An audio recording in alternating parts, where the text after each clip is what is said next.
Bora, pessoal, Thales Veríssimo Lima aqui e vamos para aquela rotina diária de bater um papo aqui no curso do trabalho para aproveitar melhor o tempo. E eu começo logo dizendo, é impressionante como todo bendito e santo dia a esquerda nos dá material para a gente fazer vídeos. Comentar e realmente agride o bom senso de uma pessoa comum.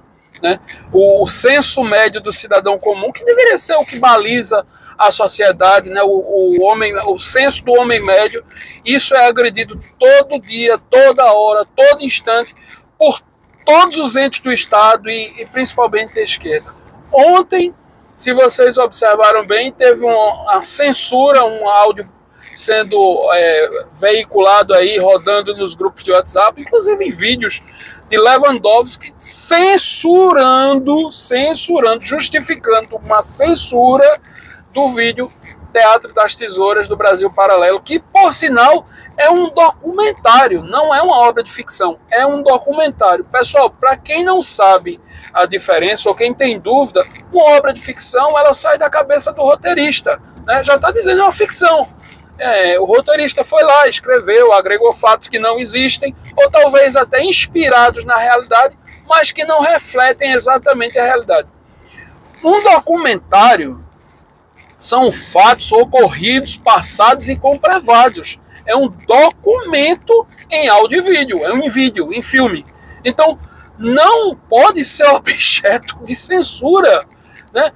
Inclusive a Constituição veda isso, é garantida a liberdade de expressão, vedado o anonimato, mesmo que fosse uma crítica ficcional, ainda assim não poderia ser censurado. Censura, pessoal, é um passo avançado da ditadura, do totalitarismo ditatorial, né? Quando as pessoas, sejam elas físicas ou instituições, normalmente se vê isso de início nas instituições, nas empresas, nas corporações, porque são pessoas jurídicas maiores, de visibilidade e de relevância maior, a gente nota de início, mas é um passo avançado de censura, né? Retirar uma obra, um documentário do ar, porque, segundo Lewandowski, as pessoas não têm senso crítico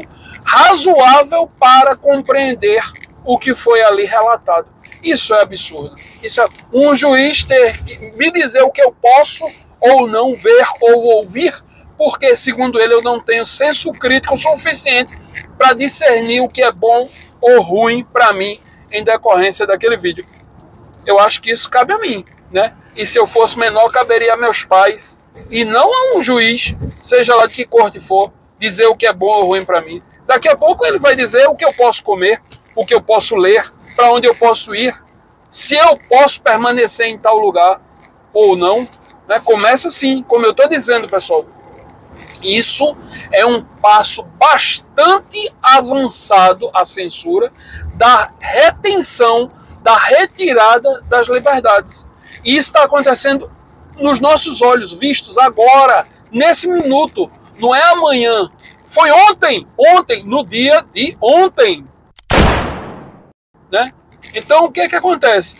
Isso, vejam, por que é que eu parei um dia e resolvi fazer vídeos para o YouTube? Eu estava tranquilo no meu canal, o canal é de 2016, no meu canto, o canal é de 2016, 2006, e um belo dia eu resolvi começar a fazer vídeos, porque me bateu, sinceramente, um desgosto de ter passado de forma inerte todas as corrupções que ocorreram nos governos Lula 1, Lula 2, Dilma 1 e Dilma 2. Pessoal, nós estávamos lá, nós vimos acontecer e nós não fizemos nada. Então, por isso, nós não falamos, nós não reagimos. Não estou falando em reação armada, estou falando em reação de se indignar como cidadão. Nós vivemos todas aquelas corrupções e nada fizemos para impedir.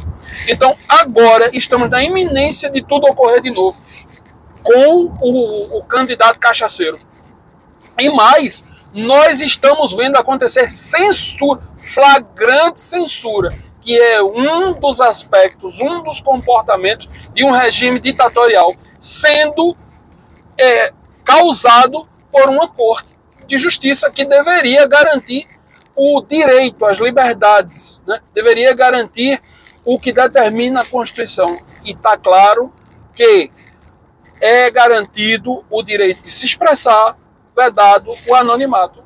Quando o Brasil Paralelo colocou lá o vídeo, ele assinou o vídeo, Brasil Paralelo. E, como eu disse, não é nem um vídeo de ficção, é um documentário fundamentado em fatos reais. Isso é um documentário. Então não deveria ser objeto de retirada do ar por conta do que um ministro pensa lá. E, sinceramente, o que me importa o ministro pensar se eu tenho ou não discernimento? Eu é que tenho capacidade de avaliar se eu tenho ou não discernimento, né? As minhas faculdades civis e mentais, elas estão garantidas. Até onde eu sei, eu não estou sendo curatelado por ninguém, né? Então eu tenho plena capacidade de decidir o que é bom ou não para mim.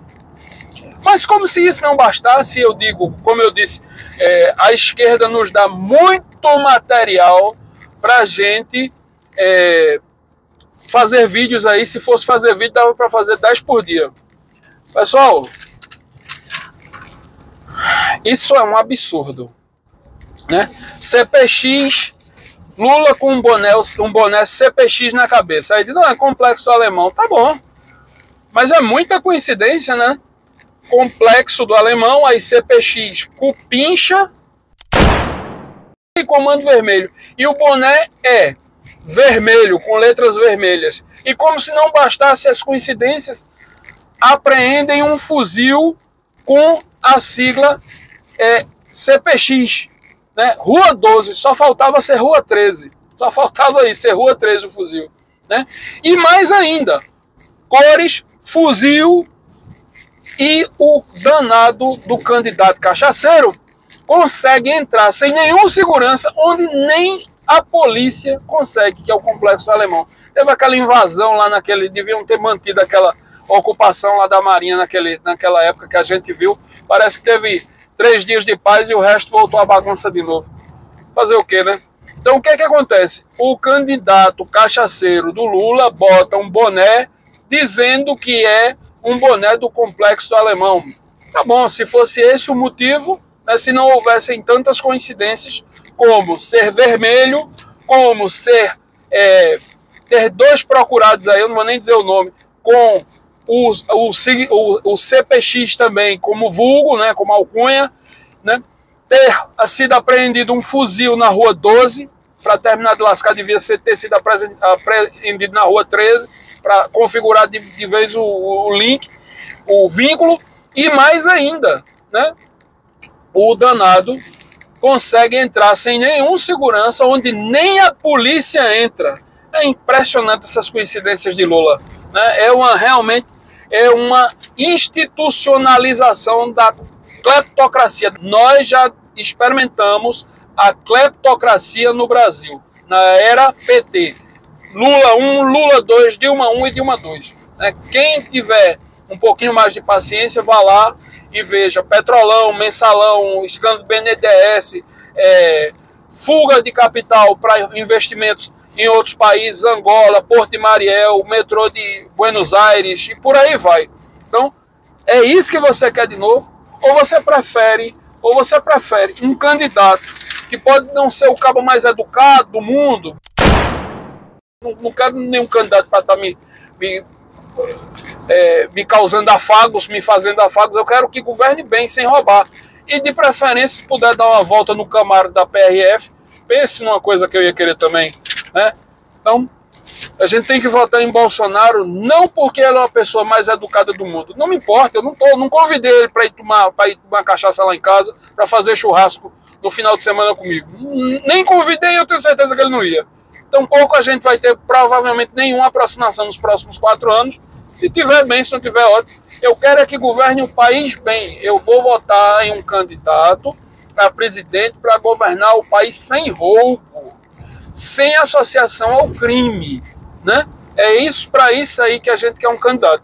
Então você que está indeciso, você vai decidir seu voto por um cachaceiro que transita no meio de criminosos, ou você vai decidir por um candidato que talvez não seja a pessoa mais educada do mundo, mas não tem um escândalo de corrupção nos últimos 4 anos.